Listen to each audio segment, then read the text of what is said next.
Hello, hello, hello, hello. Hello, hello, hello. Mites, Mites, Mites, Mites. Okay, no? Magandang ano po, no? Ayan.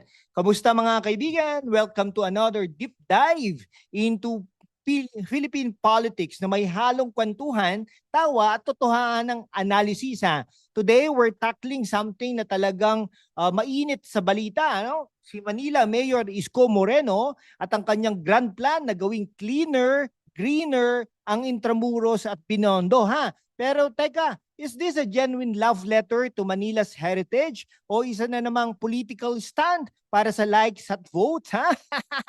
Let's unpack this with a critical eye, some humor, and a whole lot of facts. Kung bago ka rito, ha, don't forget to hit that subscribe button, i-like at i-share at mag-comment below.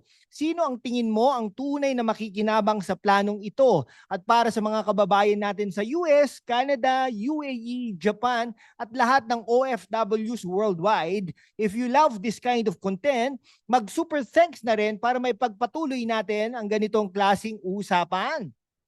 So what's the deal? Si Isko Moreno, fresh from his landslide victory noong May 2025, ay nangako ng Manila makeover para sa Intramuros at Binondo. Ay na-experience ko po yan. Napakadugyot po ng Intramuros at Binondo. Ang sabi niya, gagawin niyang mas cultural at commercial hub ang dalawang iconic na lugar na ito ha. Infrastructure upgrades, sanitation, pedestrian access, historical preservation. Sounds like a dream, di ba? Pero mga kaibigan, let's be real, sa Philippine politics, kapag may magandang plano, may kasamang tanong, sino ang tunay na makikinabang? Ang mga turista ba? Ang mga negosyante? O baka naman si Yorme mismo for his political brand? We'll break this down in true Teo Macalma style ha. May kwento, may tawa, may history lesson at syempre may critical take. From Isko's track record to the potential winners and losers of this plan, we'll leave no stone unturned. So grab your kape o bubble tea and let's dive into this couple of minutes journey. Pero bago yan, don't forget to smash that notification bell para updated ka sa next videos natin. Okay, here's what's coming up. Part 1, no? Isko Moreno comeback story. Paano siya bumalik sa City Hall with a bang? No? Part 2, the Manila makeover plan. Ano ba talaga ang plano for Intramuros and Binondo? Okay, part 3, the good, the bad, the controversial. Sino ang yayaman, sino ang maiiyak? No? Part 4, yung global context natin, how does Manila's makeover stack up against urban renewal projects worldwide? Part 5 natin, what ifs? Paano kung biglang maging theme park ang Intramuros? Ay, nako. And sa dulo ha, we'll wrap it up with a call to action para sa inyo, lalo na sa mga OFWs natin sa US, UK, Australia at iba pang sulok ng mundo. Ready na ba kayo? Let's go. Okay, kwento muna tayo ha. Si Francisco Isko Moreno Domagoso, born sa slums ng Tondo, is a classic rags to riches story ha. From scavenging to showbiz to politics, this guy's life is like a teleserye. Pero let's focus on his political comeback ha. Noong 2022, sumabak siya sa presidential race. Ambisyoso, di ba? Pero natalo siya, landing fourth behind Manny Pacquiao. Biruin mo yon, no? Si Manny Pacquiao pa, ouch. Tapos bumalik siya sa showbiz, nag-host ng tahanang pinakamasaya at nagbukas pa ng restaurant na nagbebenta ng tumbong soup sa BGC. Tumbong soup, mga kaibigan. Pero last year, 2025, he staged a massive comeback, defeating former ally Hani Lacuna with 557,534 votes. That's not just a win, that's a landslide. So bakit siya bumalik? Was it the clamor of the Manileños, as he claims, or a calculated move to reveal his political capital? Let's look at both sides. On one hand, Isko has a track record of bold moves. Mula sa COVID-19 field hospital na natayo in 52 days hanggang sa condominium housing projects. Pero on the other hand, critics says his flashy projects are more about publicity than substance. Remember his 2019 tourism circuit plan? Parang deja vu, di ba? Ang tanong, is this makeover plan a continuation of his vision or a recycled campaign promise? Before we move on, let's hear from you sa mga kababayan natin sa Saudi, Singapore o Japan. Ano ang tingin ninyo sa comeback ni Isko? Is he the savior Manila needs o isa na namang politician na magaling lang magpapogi? Comment down below, and if you're loving this deep dive, mag-super thanks naman please na para may pagpatuloy natin ang ganitong content. Let's keep the conversation going mga kaibigan. So ano nga ba ang plano? According to Isko, Intramuros and Binondo will get a facelift. Cleaner streets, better infrastructure, better friendly pathways, and historical preservation. Intramuros, the walled city from the Spanish era, at Binondo, the world's oldest Chinatown, are cultural gems. No? Pero let's be honest, pareho silang medyo napabayaan na. Ang sabi ni Isko, kung kami ay makakatulong sa ating Pangulo, sa national government, and other agencies, we will be part of it. Sounds noble, di ba? Pero let's dissect the details. New roads, lighting, and signages. These are promised to install tourist signages in 47 public parks, including Rizal Park. No? Cleaner streets, less basura. Remember Isko's 2019 Divisoria cleanup? Parang ganon ulit, pero mas grand. Okay, plans for elevated walkways inspired by New York's High Line. Ambitious, di ba? Restoring Intramuros walls and Binondo's heritage buildings to attract tourists. Pero here's the thing maganda ang plano on paper, pero paano ito gagawin? Manila faced a garbage crisis in January 2021, so paano natin paniniwalaan na kaya nilang panatilihing malinis ang Intramuros at Binondo? Plus, historical preservation is expensive. Saan kukunin ang pondo? Will taxes go up or will private investors like Festina Holdings, yung bumili ng Divisoria Market Land, bankroll this? At teka what about the informal settlers sa Intramuros? Will they be relocated humanely or itataboy lang ulit? These are the questions we need to ask mga kaibigan.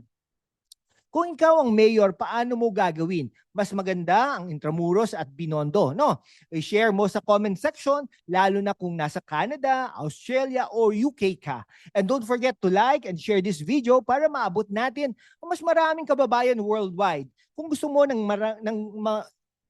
mas ganitong content, no? Mag-super thanks na rin, please. Okay? So let's start with the positives. If Isko pulls this off, Intramuros and Binondo could become world-class tourist destinations. Imagine clean streets, vibrant Chinatown markets, restored Spanish-era walls. Tourism could boom, no? 4.8 million international tourists visited Manila in 2018 alone. And a revitalized Chinatown could push that number higher. Plus, Isko's track record shows he can deliver.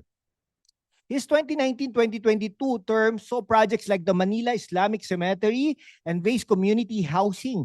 For OFWs dreaming of a prouder Manila, this could be a win. Pero teka hindi lahat rosy. Critics argue that Isko's plan often prioritize optics over substance. Yung 2019 tourism circuit, hanggang plano lang daw ang karamihan.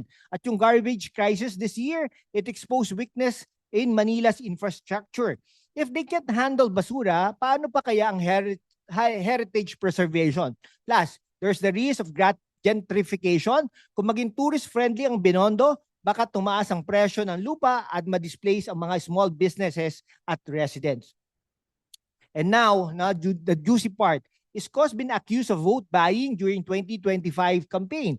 Comelec issued a show cause order against him, though he still won by a landslide. Is this a sign that his popularity is genuine or are there strings attached? At yung partnership niya with private companies, parang yung Divisoria land sale, raises red flags. Are we revitalizing Manila for the people or for big business? Let's hear your thoughts sa comments, lalo na sa mga kababayan natin sa Hong Kong, Qatar, at Germany. Let's zoom out, Urban renewal isn't new. Look at Singapore's Chinatown, clean, organized, tourist-friendly, pero preserve ang cultural vibe. Or Seoul's Bukchon Hanok Village, where heritage meets modern tourism. Can Manila pull this off? Singapore had strong government funding too, no? Seoul had community involvement. Sa Manila, parang si Isko lang ang bida. The challenge is balancing tourism with livability. If Intramuros becomes too commercialized, baka mawala ang soul nito. At if Binondo becomes a theme park, goodbye authentic siopaw stalls. So what can Manila learn? First, transparency. ISCO needs to publish budgets and timelines online like he promised in 2019. Second, community involvement. Ang mga residente ng Binondo at Intramuros ang dapat maging boses ng plano, hindi lang mga investors. Third, sustainability. A cleaner, greener Manila sounds nice, pero without long-term plans, baka photo op lang ito. What do you think, mga kaibigan sa New Zealand, Italy at South Korea? Share your thoughts below. No?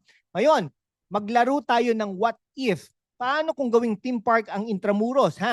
Picture this, Fort Santiago with a roller coaster, Rizal Park with a Ferris wheel, at Binondo with a siopaw world. No? Right.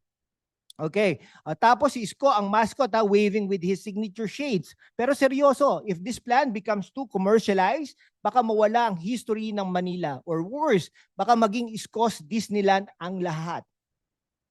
Kung ikaw ang magdi-design ng Intramuros Binondo makeover, ano ang gagawin mo? No? I-comment below, lalo na kung nasa Dubai, France, o Taiwan ka. No?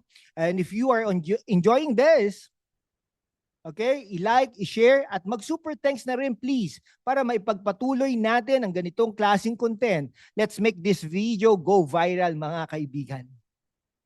So ano ang natutunan natin? Isko Moreno's Manila Makeover is ambitious. Cleaner streets, restored heritage, tourist-friendly Intramuros and Binondo. Pero like any political promise, may pros and cons. On one hand, it could boost tourism and pride for Manileños, especially for OFWs abroad. On the other hand, risks like gentrification, funding issues, and Isko's publicity-driven style raise red flags. The key is transparency, community involvement, and a focus on sustainability. Manila deserves a makeover, pero dapat para sa tao, hindi para sa political points. Kung nagustuhan mo ang deep dive na ito, i-hit ang subscribe button, i-like at i-share sa mga kaibigan mo sa US, Canada, UAE, Japan at lahat ng sulok ng mundo. Mag-comment ka din below. Ano ang tingin mo sa plano ni Isko? Is it a game changer or a publicity stunt? At para sa mga OFWs natin, if you want more content like this, mag-super thanks na para may pagpatuloy natin ang ganitong kwentuhan. Salamat sa panonood, mga kaibigan, and let's keep pushing for a better Philippines wherever you are in the world. Hanggang sa muli. Bye-bye.